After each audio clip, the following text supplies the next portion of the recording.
In this episode, you'll hear some of the snippets from the most popular episodes of the year, and they cover everything from how to alleviate the symptoms of menopause to toxic relationships to essential oils and how to be with yourself. So come and join us.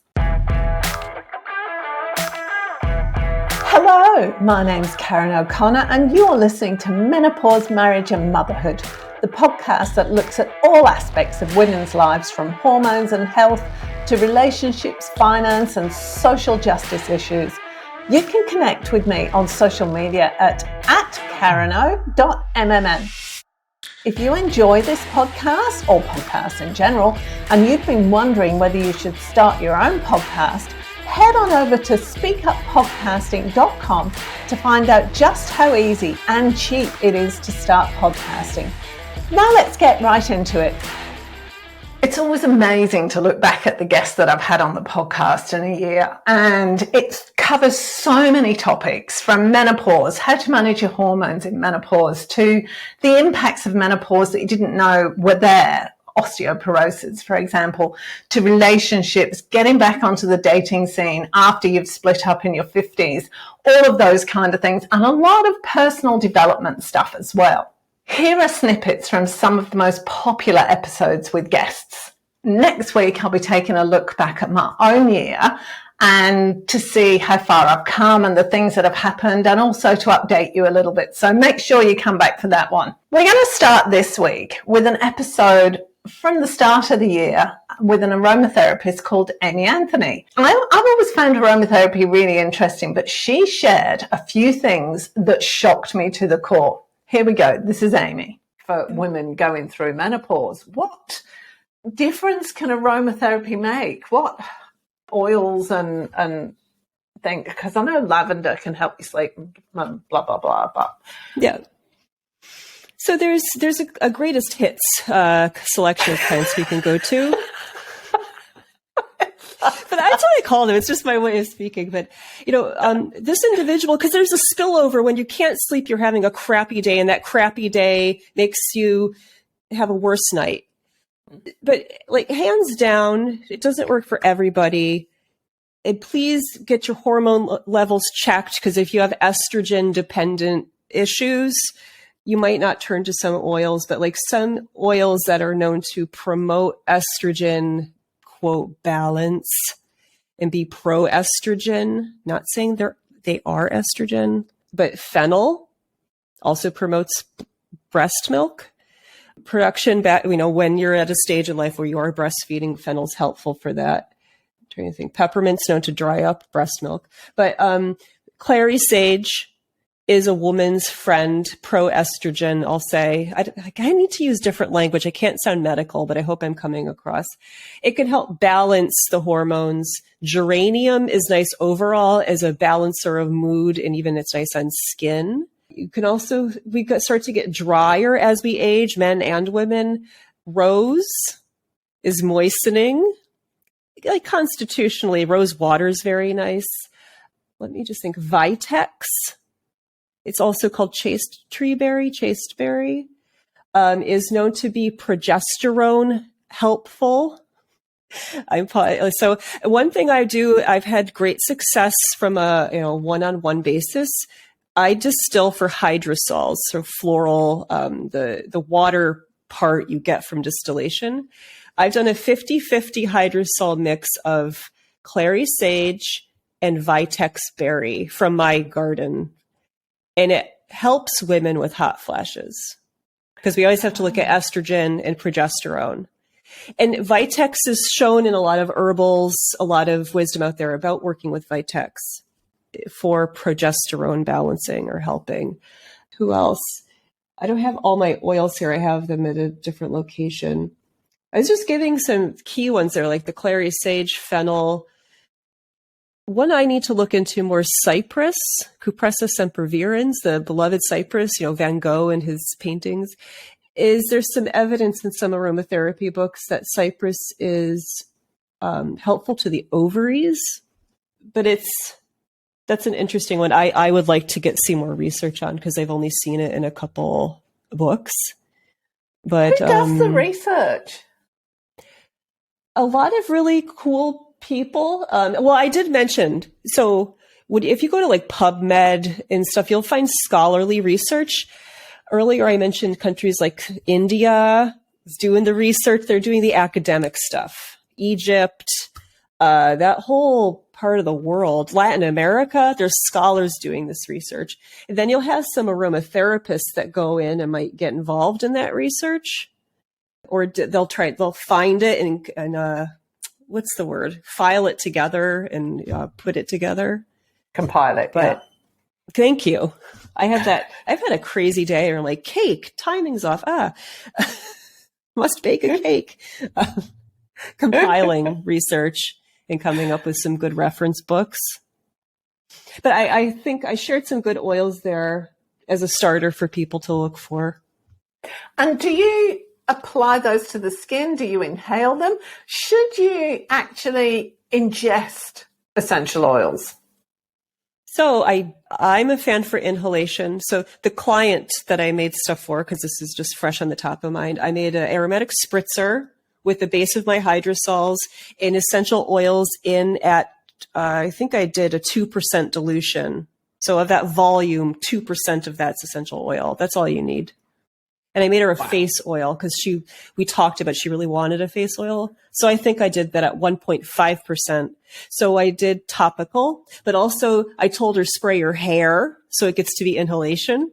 And she likes to put oil in her hair, like to help with split ends and stuff. So it's both topical and inhalation. And I can't stress how inhalation is so powerful. I have to share, I have something on my website I want you to be aware of, like how do you smell an oil? And I have an exercise.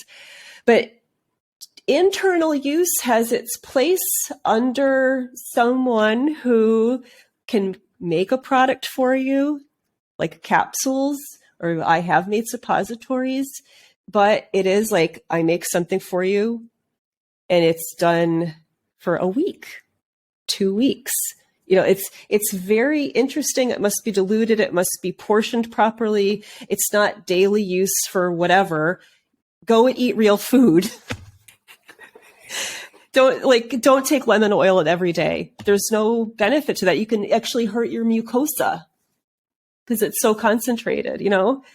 But internal use has its place. It depends on what country and jurisdiction and like legally what you can do. Here in the US, we really can't talk about internal use and it's really frowned upon. So you really have to be schooled, and ideally you're a medical professional or you're a herbalist. So it's dicey. Yeah. I was going to ask you something and I've completely forgotten. So you keep talking while I see if I remember what it is. Well, I think you did ask me about distillation before, but I wrote it down. That's why I remember. But I just feel like with the way I'm speaking about this, like, I just have to say, as a representative for the Alliance of International Aromatherapists, we do not advocate for internal use. But knowingly, as a practitioner and with myself on very rare occasions, I have made myself pessaries.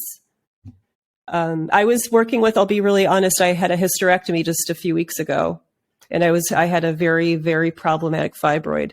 And I was working with myself for a small amount of time. I made myself pessaries.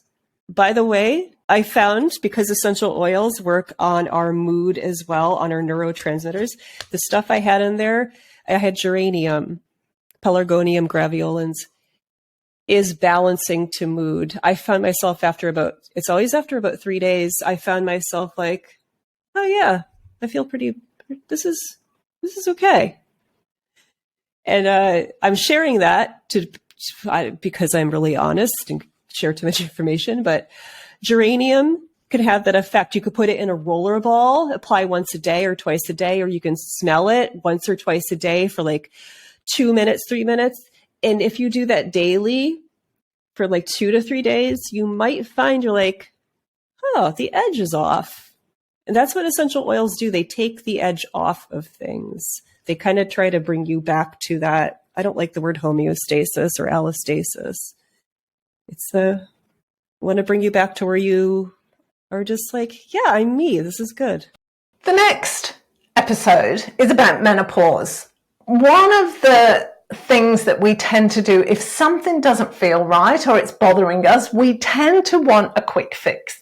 We reach for a pill, or we might reach for the alcohol, or we might go and get some comfort food, whatever it is, but we want something to fix us now. Here in this episode, I talked to Lisa Baker, and she tells us how we can actually make a difference with those perimenopause and menopause symptoms without it taking too much time. It's not a quick fix, because the quick fixes tend not to work for too long. They make us feel good quickly, but the effect also wears off very quickly. So how do we fix them reasonably quickly with a long-lasting effect? Lisa Baker shares her knowledge with us. We do look on menopause as like it's an ending and our life is over, and it's like it's all downhill from here, and it's not. It's actually it's a very different. Western world perspective that once you hit 50 you're pretty much useless. We've sort of, in America especially, we've really moved away from multi-generational families. Grandparents are somebody you visit once a year, whereas I grew up in a very untraditional household. My mother was not from America, and my grandmother lived with us. And so growing up, I had this, extended family, and just, there's a very different sense of what our elders can bring to the conversation, can bring to the family dynamic that is missing in a lot of nuclear families in America, I think. And there's, culturally speaking, in the East, in Japan especially, this transition to menopause is viewed as, it's kind of sacred. It's really something that's honored and respected. And you now have all this wisdom. And I always like to say, it's time to own the crone. You really just stop thinking about the crone as that old ugly hag and think of her as the original meaning of that word, which is, this incredible wise woman, this sort of priestess figure who has all this wisdom and can share it with you and spare you all the difficulties that you're going through if you would just listen to her. Kind of like being a parent, right? Yeah, totally. And it's so tell me how you help women through that menopause period. What do you do? What do I do? Well, like I said, one of the very first things I try to do with them is to sort of a mindset shift. Like, can we look at this as, oh, my body is doing exactly what it's supposed to do. So what can I do to support it so I'm not having all these hideous symptoms? Because I love the work of Christiane Northrup. I'm sure you've read her. Yeah. She's the one who says, when you menopause is not a Xanax deficiency. But if you were to go to a standard sort of conventional medical practitioner in America and say, I'm having hot flashes and, I'm having some vaginal dryness and I'm not sleeping well at night, they'll be like, oh, you just need some hormones. We'll just bump you up on hormones and you'll be fine. Or, here's a Xanax if you're anxious. And really the way to look at it is exactly what Northrup says, which is, every month for your fertile years, your body has been like tapping you on the shoulder, like, hello, are you taking care of me? Hello. You know what? This week, I really don't feel like working out very hard. I'd like to just curl up with a hot water bottle, but what do? Like, we push through, we go to work, we do everything we're supposed to do. And our bodies are just in revolt, and, they're trying to get our attention all the time. And if we don't pay attention to them, perimenopause is like your body's Hail Mary. It's like, okay, you haven't been listening. Here's a 2x4 to the head, and you're going to pay attention to me. So really what I try to do is to get women to think about, like, what am I doing on a daily basis that can support my body in healing itself, in getting through this stage as graciously and gracefully as possible. And so, for example, a lot of women say, oh, I'm having the worst hot flashes. And I'm sure you've seen this. If you lurk on Facebook pages that are meant to support women in perimenopause, whoo, what a cesspool those can be. But, people will say, oh my God, I'm having hot flashes. What can I do? And the advice starts. I took this herb, this supplement, this, do this, do that. And actually nobody is saying, well, what's actually causing them? Because we just think, oh, it's hormones and they're shifting. Yes. And if you start paying attention, you can actually track your hot flashes and think about, like, what did I eat? How did I sleep?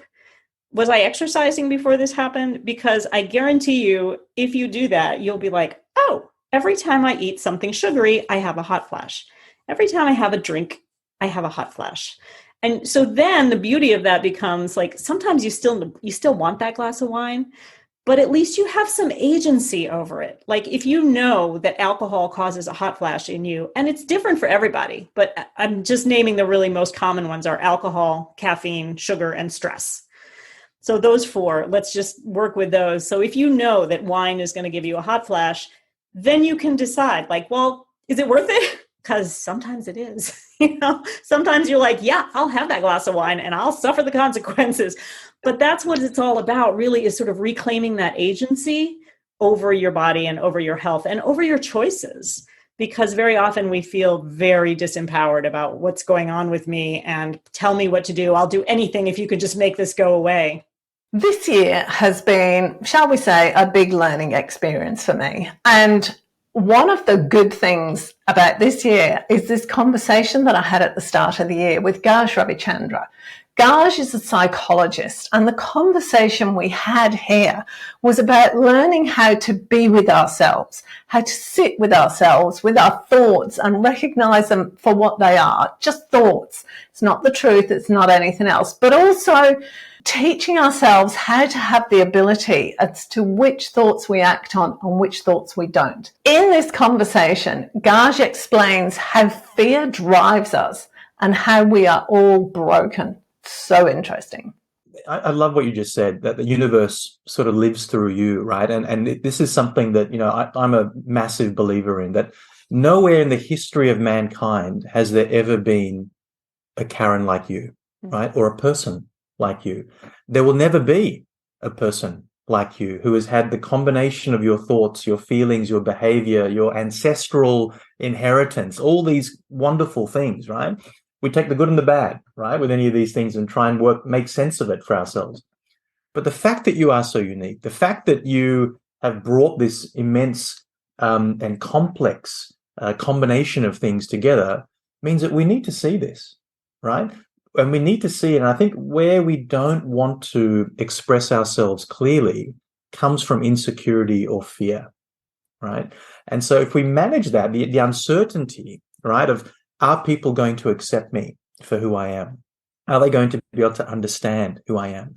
And I think in any of those situations, from my perspective, it's a two-way conversation, right? There's an onus and responsibility on us to be able to express ourselves so that people can understand us. And there is an onus and responsibility on the receiver of that information, right, to also do that. Now, we can't control the receiver. And it goes back to this point of, if we were to control the controllables, right? What's in my control here? What's in my control is how I come across, how I pass on this information and knowledge to this person at this time based on where they are at. We all go through this, and this is a lot of self-doubt, whether we call it imposter syndrome or various other things that creep into ourselves. And I think a lot of that, when I do talk to people, and when we look at the fact that most high performers or highly capable people, over 70% will struggle with this, right, throughout their lives. And part of that is around, I think, am I going to please other people? Am I actually going to be accepted in some way, right? Am I going to lose my place where I am in society as a result of me verbalizing or acting in a particular way, right? And we've talked, we've seen the cancel culture. We've seen other things come up that really do put sometimes a bit of a break on who we might be and how we might express ourselves. And not necessarily to the point where we are offending other people, but at least to have some freedom, right, in terms of how we communicate.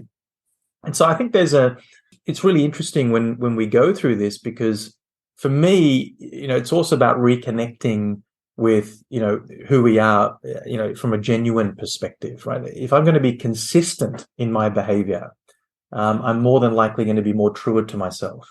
Right. And so that requires less cognitive energy, right? Because otherwise you're creating structures in your mind to filter who I am as a person. And that requires a lot of energy. And so where is our energy better spent? Is it better spent on trying to filter, or is it about finding ways of expressing and connecting with people, right, that are going to get some value from what it is that we do? So I think that's always been interesting to me, and how people do that and how they choose to find, if you like, their tribe and their connection point. And so, going through a process of actually understanding where you are, and you're a different person at different points of your life. And to assume that I am the same person I was 3 years ago is a bit of a fallacy, right?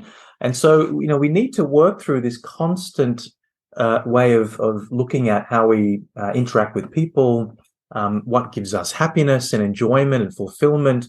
And I think a lot of that comes down to really understanding what are we driven by, externally and internally, and that changes over time.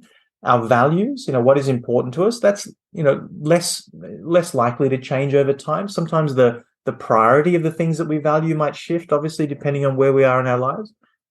And then this sense of our motivated skills, right? The cross or the intersection between what we're good at and what we enjoy doing. And when we understand those things, that also makes it much easier for us to have a greater impact on the purposes that we want to have. And one of the things that always frustrates me when I hear people talk about purpose is that we're not here for one thing, right? There's not one magical purpose that we are here to deliver on, right? It doesn't exist. So we're fragile, much more fragile than we used to be. We're a lot more anxious, right? Because it's so hard to predict what's going to happen. And therefore, that sense of uncertainty raises our anxiety levels, right, about what's going on. It's also non-linear, which means if I used to do X, Y, Z, I know that I was going to get to this point. Well, that isn't necessarily the case anymore, right? And so I can't predict what's going to happen. I can't just act in a linear way, right? And then the last part is incomprehensible, which means that there are a lot of things out of our control. And so, a lot of the problems, I think, Karen, stem from the fact that we are trying to control things that we can't. And so as a result of that, bringing that conversation back in and saying, right, what are the 3 or 4 things right now that I can influence and control quite strongly? And how do I lean into those things to be able to get the best outcome? We all tend to think of trauma as some traumatic event. We're in a car crash or something happens to somebody close or we're attacked or something. That's a traumatic event. But in actual fact, psychologist Alice Kirby explains to us how trauma can actually be a build-up of little things. It doesn't need to be one massive event. In this episode, she looks at how trauma can actually build up in our lives as an accumulation of stress, and that any kind of trauma can lead to addiction, something that we probably all know is growing and becoming a bigger problem in our society today. So how do we recognize the signs and symptoms of trauma in ourselves and others, and what can we do about it? Alice explains. Trauma can be a big event, or it can also be these small incremental events. It can also be our perception of an event, particularly as children. And it's really how our body grabs onto and holds. Like we can walk by, one of my favorite examples is we can walk by a dog, and it could be a small dog, a little poodle. But let's say we're a young kid, and every day when we walk by this dog, it runs to the fence and it's rah, rah, rah, and we get really scared of it. Maybe it gets close to biting us one day. So then we develop an irrational fear of dogs, and we may not even remember this, but it can be stored in our body. So now every time we see a poodle, we cross the street. So we start narrowing our experiences to avoid the thing that reminded us of the trauma, and that can be subconscious. And it can be something as simple as that, as a poodle barking at us. But as a child, or it doesn't have to happen as children, but it can. Frequently it does. But then it's just wrapped into us. And so when we're able to work with some of the patterns that are stored in our physiology and unwind them, it really does open us up to experience more of life, which is, pretty great.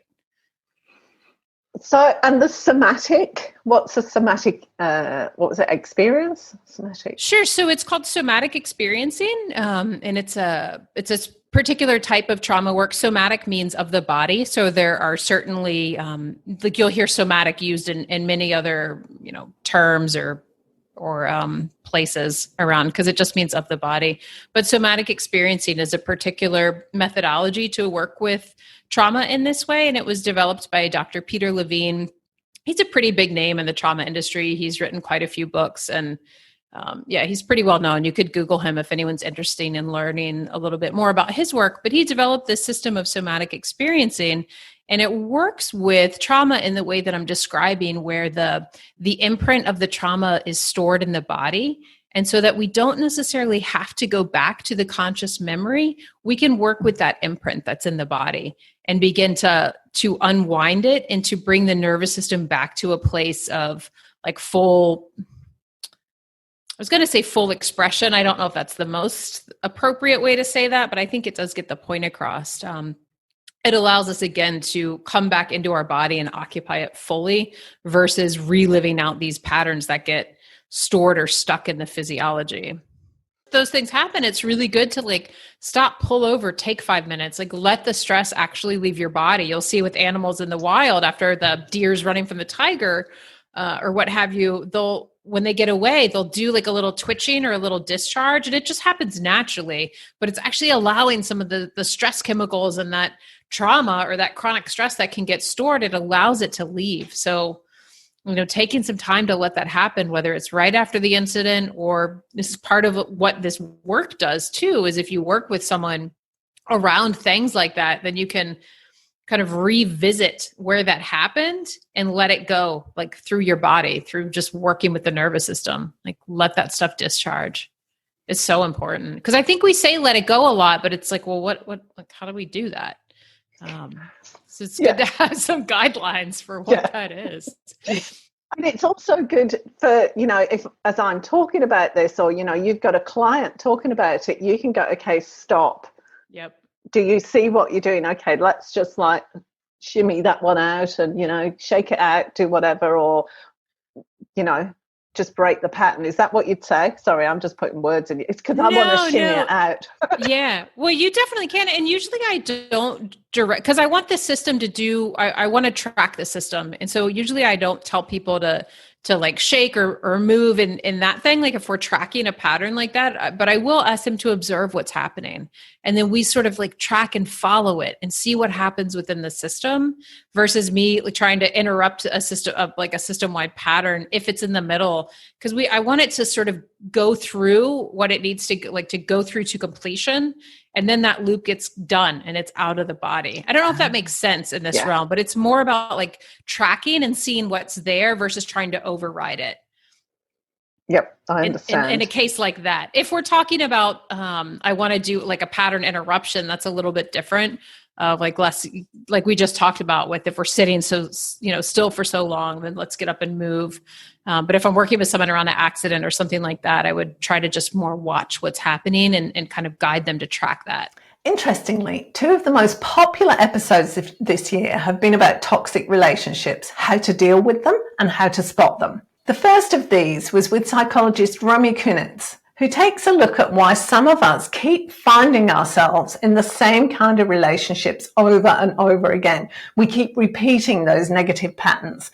Why does that happen, and what can we do about it? Find out now. Say you begin to recognize that pattern in there. How do you break it? By either entering into therapy, which can help us to understand ourselves, process things, become more self-aware, look at these patterns of behavior without just like leaping into it with this hope, oh, I hope I'm not going to do this again. So maybe by trying to uncover what it's about and understand it. So maybe I'm doing, because it's unconscious, one doesn't maybe even realize it, even if it appears obvious. So when you're saying you've got to try to understand what it's about, is that your motivation for doing it that you're talking about there? Or when one sees that there's perhaps maladaptive ways of coping, other people are noticing, you're noticing that you are getting out of control, maybe with alcohol, with drugs, with sex, with relationships, with fighting with everybody. And you or other people are noticing that this is maladaptive and this is really affecting you. But I suppose what we need to really say is that it doesn't have to really affect you and really be so bad for you to want to change it. And remember that there's some gratification, there's something familiar in the familiar. So that's why we might recognize it, but we might find ourselves being drawn into the same behaviors. Obviously, we're getting into alcohol is an addictive substance, so drugs are neurologically addictive. But there are patterns of repetition. There are triggers.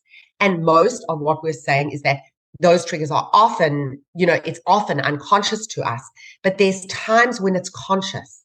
And then we might do one of two things. We might just ignore it because of the overwhelmingly powerful nature of the familiar and that it feels safe in some way. And the other thing that we do is that it takes effort and energy. And we also, as much as we might like, and this is, why people are sometimes resistant to come for therapy is, we like talking about ourselves, especially in social situations. We like it. We like going on a date and someone asking us about us and being interested in us and us being able to talk about ourselves. We all have that narcissistic part inside of ourselves that really wants people to be interested in us and wants to be seen and all of that. But there's also, exposure, and there's also talking about these things, and there's also reminding ourselves of the terrible thing that happened to us with our ex and what we did and how, we regret maybe some behaviors, or we can't remember what happened last night because we were absolutely intoxicated, whatever it is. It's difficult. And that's why we resist change. We resist adaptation. We resist all of these things. And it must be more difficult to even consider adapting if you're in, somebody's just died or you've just broken up from a relationship, because adapting takes effort, constant effort, and you might not have the energy for that. What happens then? Yes, and also because, remember, your rational brain isn't working very well because you're so traumatized. You're so either shut down or your system is so activated, and then you can't think. When you are in that fight, flight, freeze response, you can't process, you can't think. So often what we have to do is work on our bodies. And then there's two things that basically neuroscientists have been able to research that change the brain and that are necessary in order to be able to cope or to help people to cope. And that is the one being meditation and the other one being exercise. So this is why it's so important to move our bodies. And sometimes when we're obviously really depressed and we don't have the same motivation or the same energy, even going for brisk walks is really, really important to keep moving. Obviously, if we can do more than that, like at least 30 minutes a day or 20 minutes, it's really important. That will help us to basically, it's like a natural antidepressant. We release endorphins when we exercise. And the other thing is meditation, because that helps us to sort of take away some of the noise and just focus inwardly. And obviously that would be accompanied with breathing or something called progressive muscle relaxation. The second of the toxic behavior episodes looks at how to deal with toxic behavior in other people, specifically in other people. Sometimes we find ourselves in a situation where we can't get away from that toxic behavior. It might be in a work colleague, or it might be another parent at school. It might even be one of the kids. So how do we deal with it objectively and respectfully, and allow ourselves to put in our boundaries without causing offense and without causing a big upset? Professor Frances K. Lampkin, great name, explains how. Explain what gaslighting is first from a psychologist's viewpoint. Yes. So people may or may not have seen the movie in maybe the 70s called Gaslight, where the premise is it's that there's a male and a female in the movie, and the male makes comments and interacts with the female in a way so that she thinks that she's going a bit crazy and that there's something wrong with her because the way, so she's picking up on stuff that's happening and she's becoming suspicious about what's happening, and the guy is actually going, no, you're crazy, or you're being emotional, there's nothing to see here, and sort of turns it back around on her and her emotions, when in reality he's doing exactly what she's accusing him of doing. And so that's a really bad way of describing what's a good plot and a good movie. But the term gaslighting is sort of originated there and is now in common society today, just being used to describe the way some people can manipulate other people's feelings and sense of self and sense of reality in a way that benefits them. Is gaslighting? I think there are extreme versions of it. I think we're seeing some extreme versions of it on maths. But being in a relationship, and whether it's a work relationship or a private relationship or a parental relationship, is all about trying to work out how to work together to get your needs met. And so I guess it exists in lots and lots of forms.